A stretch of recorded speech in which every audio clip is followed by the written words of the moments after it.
What is going on out there, peeps? All right, let's get back into silver because I've been really watching it, not talking a lot about it, but paying attention to what the people are saying all over the place, which is good.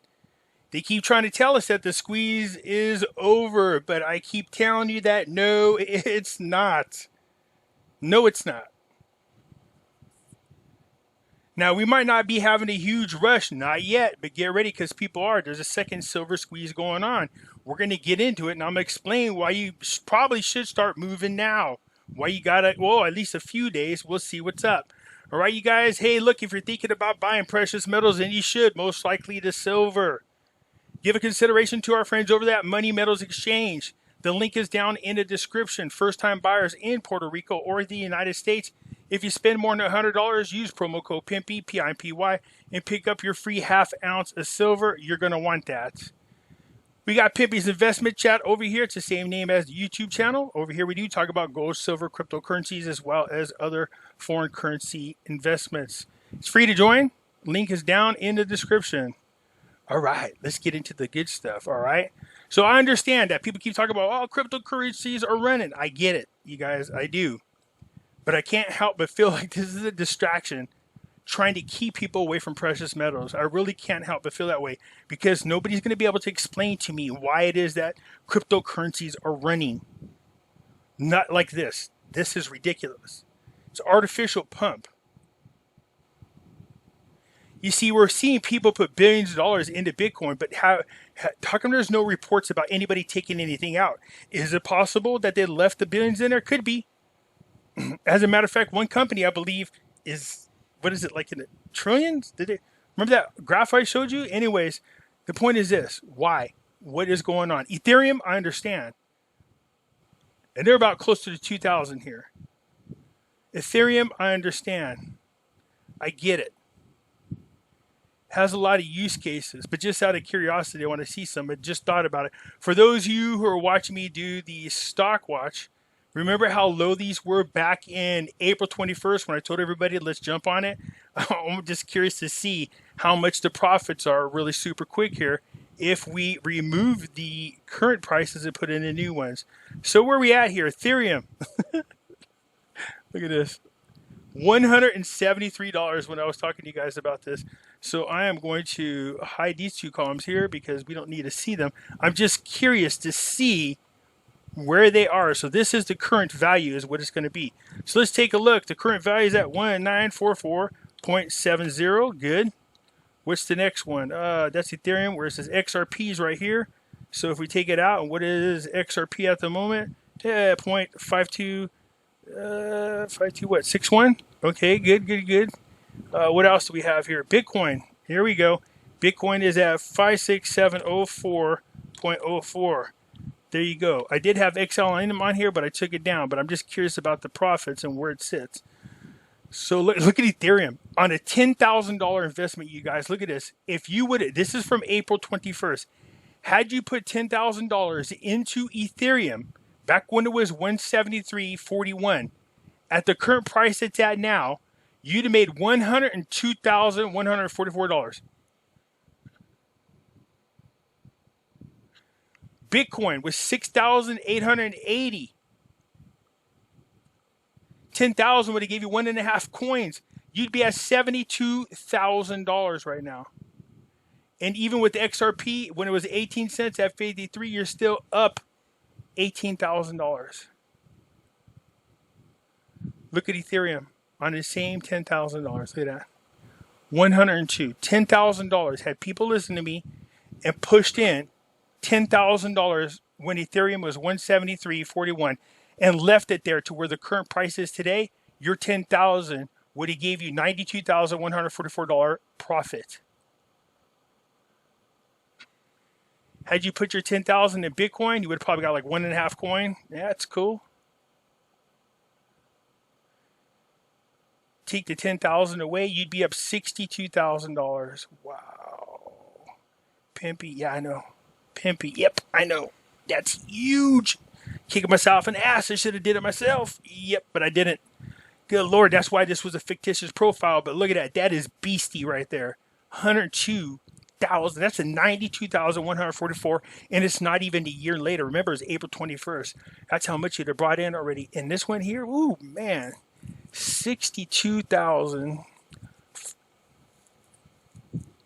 No, actually, my bad. Let me reword this. So this is the difference after you remove the 10,000. So I was trying to take away the 10. Here's where you would be right now.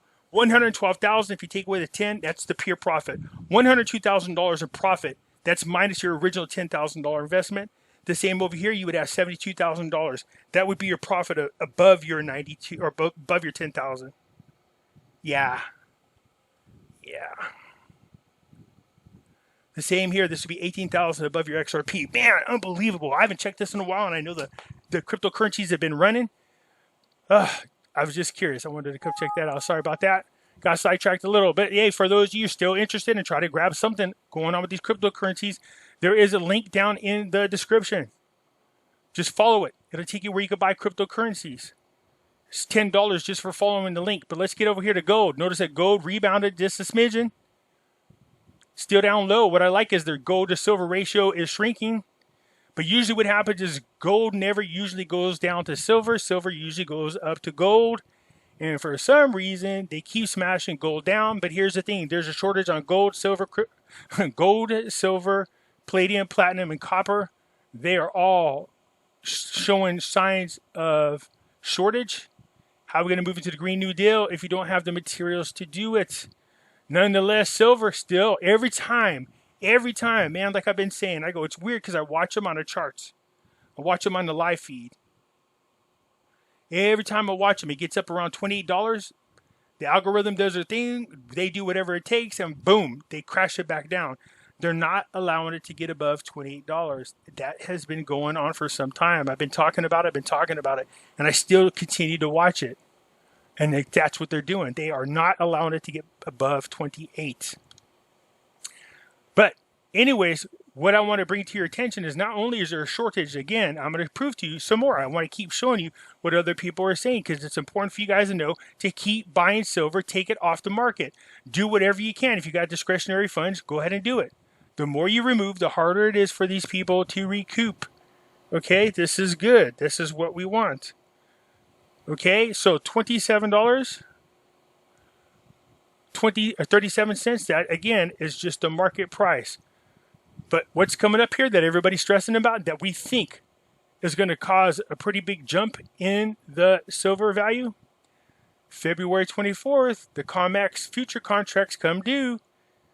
I think, what are we talking about? If we can get 10%, even 10% of these people to grab physical custody of the silver off the COMEX, that's it. We broke some banks. You're going to start seeing definitely a domino effect in the economies everywhere. I'm excited about this. Then I'm expecting, the chatter is that if indeed these people start removing the silver off the COMEX and they're taking physical contract instead of just paper contracts. So again, we don't want ETFs. We don't want stocks, you guys. Keep grabbing the physical silver. Buy, and start it's shorting again on the retail side, so don't miss out. Especially because everybody knows the 24th is coming up, and so now everybody's grabbing again. Just in case. Could get above $32. Okay, that's what's floating around out there in the sphere, right? We don't know, but we're going to see. I'm anxious. The 24th. Today's the 20th. Money metals, as you guys know, I talk about them all the time, but even look at here. Look at, they're saying this. Money metals is well stocked on popular silver rounds, coins, and bars. They are, but look at the coins. So look, you're like, oh, okay, they got them. They're up here. There's some good deals going on right now. I recommend you get it. But as you keep going down here, then all of a sudden you start to see out of stock, out of stock, out of stock. See these other coins? Yeah. Little by little. There's still some more. I love pandas, by the way. Little by little. Harder to get back. Look at that. So, get in there at Money Metals and get them while you can, you guys. This is a good time. Someone tried to say, well, JM Bullion's cheaper. And I was like, no, I didn't. And I went and showed them that they're not cheaper. Right now, Money Metals, they're at the very least competitive, but for the most part, beating out on the other competitors. So, right now, you guys, is a good time to get in there. So, this includes, I think this is all silver. This is including... Yeah, look at that. Oh, man. You guys, get in there while you can. The 24th is coming up. Keep your fingers crossed. But Money Metals has at least got some stuff in the inventory for you guys to jump on. So for your return buyers, they have a special going on right now. So for return buyers, look, buy more than $500 and use promo code SQUEEZE. All right? And they will send $10 back in your direction. Look, every little bit helps. $500 or more. Look, anything. What's that? Benjamin Franklin has said, what did he say? A penny saved is a penny earned. That's $10 that can go towards more silver. Anyways, let's get into Chris Marcus. As always, has been on the ball lately, man. As you guys know, I've been watching him in his fight against J.P. Morgan. There's more going on, but he's getting a lot of this evidence that they've gotten together and getting it at least submitted in court. So very interesting to hear this story. But anyways, he's talking to a gentleman. His name's David Jensen. David Jensen's talking about what's going on over in London. Look at silver shortage starts to show in London silver markets with initial surge of silver lease rates. So more and more signs that there is a real legitimate silver shortage. Told you, it's worldwide. All my people in other countries, do what you can to get your hands on it, not ETFs, not stocks. Grab the physical silver. The more you do that, the more we pressure them to start showing us what the real value is. You see, because when people start removing all of the physical silver off the market and they're selling these contracts and they're out extended more than they have, they're going to have to find a way to buy the silver back to cover their contracts. And that means they're going to be forced to pay. As long as we hold it, more and more. The more we hold, the more we get. So keep the fight going, hold the line. Again, use whatever discretionary funds you have. If you have more, keep fighting the fight. Keep removing silver, you guys, off the market. Keep it up. You guys are doing a great job, but look, it's not just here. It's everywhere. Consequence, those who hold large amounts of silver, it takes up a lot of vault space, are happy to let it go out into the market, and they actually pay you. That the negative rates reflect the fact that that you actually get paid if you take the silver off of their hands. So David, again, yeah. And I'm going to try not to interrupt your flow, but at times, just to make sure some of these things are clear, because especially for the people that it's new, I may just ask you to repeat a couple things. So you're saying that people with large stacks of silver will actually pay someone else to hold it at certain points in time, just because then they don't have to take care of that expense. Is that phrasing it correctly? That's correct. So that's a per annum rate. And you can see there that, silver leases are technically payable in metal. So if you borrowed, let's say, 1,000 ounces and held it for a full year, you would have to return 1,000 ounces less, a split of 1% there. So, in some cases, it's like 0.5%. So you'd pay less bars back and less ounces back if you borrowed it for a full year. So and then when it goes positive, that means that not only do you, as the borrower of the metal, and people borrow for a variety of reasons. If the offer if there's no metal offered in size, you're forced out of the market and you turn to other sources if you owe the metal. Banks may owe the metal, or industrial users may need the metal, and they think, well, I can borrow the metal for a period here in the market in adequate size because the offer, there may not be enough ounces on offer in the market. So when it goes positive, not only do you have to pay for the storage of the metal and for the insurance of the metal, you also have to pay the metal back at a later date with an interest rate payable in metal as well. So you have to pay back more ounces than you borrowed. And when you get into difficulty with this is when you're in a squeeze situation and the price starts to spike, and you have to re-enter the market at a later date to buy the metal back at a higher price. And you have to buy... Can you imagine that? You did some 1-year deal in back in when it was like $11 an ounce. You're like, this kind of deal per annum, 1 year. Back in, what was it, April or March? When it was like $11 an ounce, you're like, sure, I'll do. And then all of a sudden, the price is like $27. Oh my God, the stress on these people, the amount they're gonna have to pay back, to the amount they're gonna have to get to cover. Oh man, additional metal back to repay the lease cost as well. So you get hit twice with an accelerated or an increased price point in the metals market. So the tightness that we're starting to see here. The other interesting thing, Chris, is it's across the 3 tenors that are shown here, 1, 3, and 12 month. It's all 3 of them are moving together. Oftentimes you see, you'll see the near end month, like the 1 month, move a little bit slower than the longer month lease rates, but they're all moving together here. So we'll keep tracking this in the weeks ahead, but it looks to me like it's showing the initiation or the onset of a tight market in London, which is the predominant market. I don't follow the COMEX because of all the outs that are there in terms of the rule book that allows the directors to force cash settlements and other things. I think it's mostly a digital show there. I mean, yeah, he's right. So what happens is when the COMEX knows their ass is in a sling, they start changing the rules of the game, and they force people to sell their contracts without taking possession of the physical silver. That's really screwed up. This market would be a lot different if they didn't do that.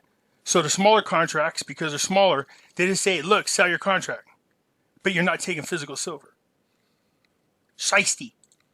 there is metal that moves through, but we've been hearing people for 15, 20 years saying, this is the month where they're going to have to settle and they're going to squeeze and take all the metal off the COMEX. But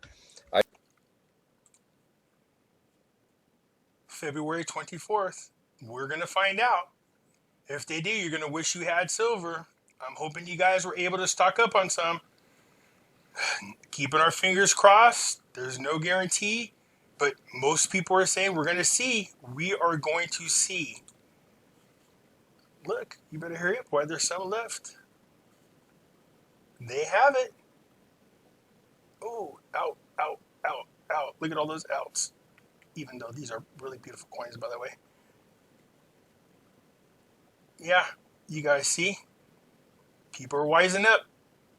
They're going, 24th is coming up. Don't be left out in the cold. Now's your time. Let's see, it's the 20th. Yeah, some of you guys are getting your taxes back a little early because you guys filed early. You know what I mean? Do something smart and invest it in something that you know is worthwhile. I just personally don't think you'll see it until the very end of a run.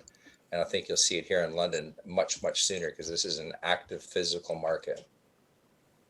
Well, that makes a lot of sense, David. And that was actually one of my questions I was just writing down. So we'll go with that one next, where I agree with what you're saying that it would make sense to see it in the lease rates first. Although given that we have such escalated premiums on physical silver above the COMEX price, at least as far as I can see, there's an economic incentive for people to take delivery of the COMEX. Yes. Now, I've been asking so far, given that exists, why have we not seen it? The only answer I've heard so far is that the COMEX makes it difficult to get the metal, which I don't dispute. But what is that the only reason, or why? Otherwise, why aren't, or are we going to see people take delivery on the COMEX? See, that's the thing about the COMEX. People store their silver there. They sell silver there. You know what I mean? Well, they sell more than they actually have. I should say the bullion banks move a lot of this. And so when they are in a situation like they are now, cornered, like cornered dogs, and you say, well, I want my silver back. They just change the rules. And basically it's like, I know you put your silver here, but you can't have your silver. You're like, what the f are you talking about? Give me my silver. No, they'll change the rules and make all kinds of excuses and make life hell for you. I remember like a couple months ago, I was telling you, they were telling people, if you choose to take physical control of your silver right now, then they're going to blackball them. Then we're going to let them do business with the COMEX again. Yeah, that's the kind of crap that these stunts they pull. But it's up to us. Forget the big dogs. It's up to us people, the common folk, us out here, the little people. We keep grabbing silver off the market as much as we can, then they're not going to have a choice because they'll be out of options. This was the same dynamic we saw last March when COVID hit. And by the time silver got down to $12, I mean, it shot back up pretty quickly. And then again, later in July. So what do you think about that? Well, I think you're dealing often with bullion bank intermediaries, and you have to take what the bullion banks offer you. And so, what they've been asking for is premia, and they've been asking for delay in terms of getting the 1,000-ounce bars out of the COMEX. So, so you're being throttled there. And as far as the retail investor demand, you're going through a choke point there in terms of what the refineries can produce in terms of the retail products, bars and coins. In other words, it's really hard for the retailers to keep up with the demand. What he's talking about bottleneck, and that is the people who are putting the coins together can't do it fast enough to keep up with the retail side. That's why, thank goodness, right here, they're look at restock back up right now. Why you can, you guys? Well, you can jump on them silvers. The 24th is coming up, etc. So, I think the key here is if you want just the raw hard data, they're saying that 1,000-ounce bars in London, we're starting to see the lease rate rise, which is the cost to get access to actual physical metal. And when you're dealing with these unallocated contracts, even in the spot market in London and in New York, you have the futures being traded on the COMEX, the CME COMEX.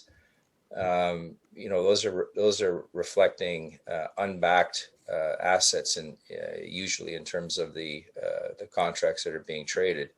And in other words, they don't have the silver for the contracts that they're trading. It's unbacked. They sell more than they actually have. We can get them by the short fuzzies if we just keep removing the stuff off the physical market. It forces them to buy back at a much higher price. You just get digital noise there on a day-to-day basis. But what we're seeing here with this lease rate is what's it cost to get your hands on a bar for a period of time. And it's the best indicator that I've found so far in terms of revealing true supply and demand. Unmitigated by the digital trading that goes on with these other contracts that are being traded on these exchanges. Yes. And David, could you possibly put it in context? We see it spike. Some of the rates spiked as high as 1%. Mm-hmm. How high has it spiked before? How often does it spike? Anything along those lines? So if someone's again seeing this for the first time, can grasp really what that's saying. I'll post a chart later on. I don't have it at my fingertips here, but we've seen the rates when their shortage popped for a short period of time to 10%. But what we're seeing here is that the markets have been subdued and they've been asleep in terms of responding to any kind of physical signal. And all of a sudden, what I'm pointing out here is that all of a sudden we've got a breakout here of, okay, the demand showed up. It's stressing the market to get your hands on some bars, and we're starting to see the movement. So now let's watch this going forward. And how often does this happen, though? Not often. I mean, especially with silver, because it's such a bulky commodity. It takes up a lot of space in terms of dollar value per square foot in a vault. And as a consequence, it happens when there's stress in the market. It happens usually for short periods of time. But what I find very interesting is that basically this chart is showing us that since the end of January there, where this activity started up in the market and I really look at it as the deplorables that are buying it. I don't really see it as I love it. The deplorables. Gen X people that are. Listen to this. I love this. The deplorables, not the Gen X. It's the deplorables. Listen to what he says. I love this. Looking to make some money. I mean, they are definitely in there. But I think that there's a movement in general in the U.S. and the demand is coming from the U.S. We know that. It's not coming from the spike in demand is not coming from other markets. Come on, you guys, another market. You got to join the fight. So I really view this as an exit of the deplorables who I think they're tired of the corruption. They've seen it on so many different levels, including the presidential election.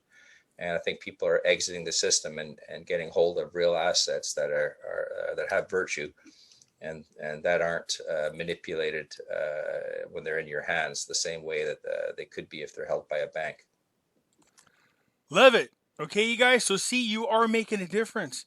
There's different signs out there that tell you this, and you don't. That's why there's things out there that I don't even know what to look for.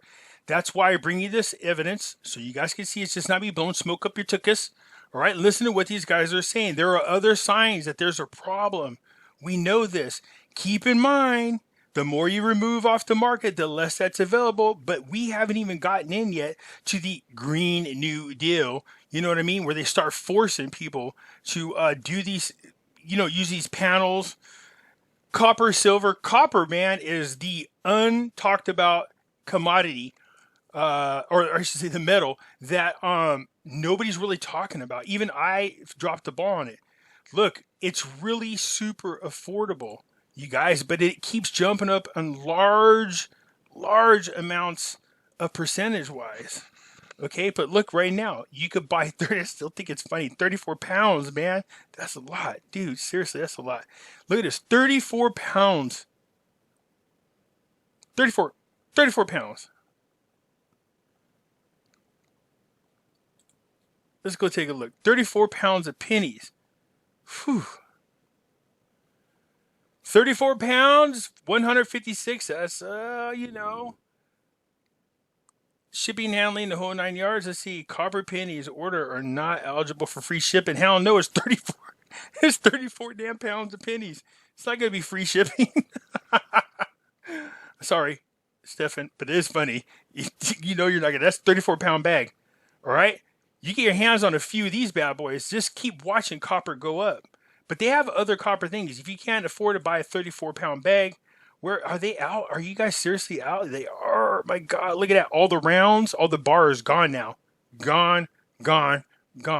All that's left is the 34 pound bag.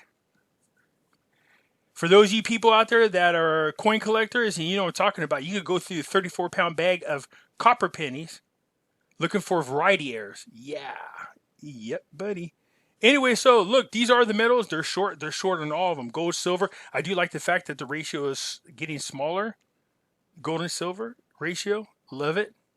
Love it. I told you, there's people out there make a living just swapping metals. All right. Anyways, I just want to bring this to your attention. Look, I keep showing you. Do not believe the media. Listen to the people who know their ass from a honogram. There is a shortage on metals. All right. Little bitty signs. Now, these aren't big whopper signs, but they all add up. As long as we keep, look at this, banks are naked. Yes, they are. 8 major banks are naked. So just keep buying them. The 24th is we're going to find out what's going on with the comics as people get in there to start pulling their contracts. Are they just going to swap paper, or are they going to start demanding? I think they're seeing the writings on the wall, and there is a level of panic, and you're going to start seeing people take physical possession of their silvers, and the comics don't have it. Yeah, they don't. That's it for now, you guys. Let me know what you think. Hit the thumbs up button. If you're not a subscriber, please do so, because when you do, it helps out the channel, and I surely do appreciate it, and I'll catch you later.